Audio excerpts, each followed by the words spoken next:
In this video, I'm going to show you how to fix NAVER Maps app not working. First, to resolve this issue, we will first head over to our device settings. From here, scroll down and tap on General. Once you're in the General Settings tab, look for iPhone Storage option and tap on it. Over here, you can either search for the app or you can scroll down and look for it. Then, tap on the app. On the next screen, you need to tap on the Offload app option. A confirmation pop-up will come up. Now tap on the Offload app option here. It'll take a bit for processing, and then a reinstall button will show up. Simply tap on it to reinstall the app. This should resolve the issue, but if it doesn't, then you need to check if the app is running an older version. Head over to App Store.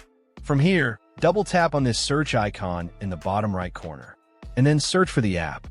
Once the app comes up in the search result, and if you see this update button right next to the app, simply tap on it to make sure you're running the latest version of the app. However, if you continue to encounter this issue, then you will need to completely reinstall the app, which usually resolves the problem. Head over to this screen the way we did before, and over here, tap on the Delete App option here to uninstall the app from your device. A confirmation pop-up will come up. Now tap on the Delete option here. Once uninstalled, open up App Store and search for the app in the search bar. After the app comes up in the search result, simply click on this cloud icon to install it back onto your device. Hopefully, this resolves the issue. If it does, consider sending a super thanks to support our channel. And also don't forget to hit the subscribe button. We'll see you in the next video.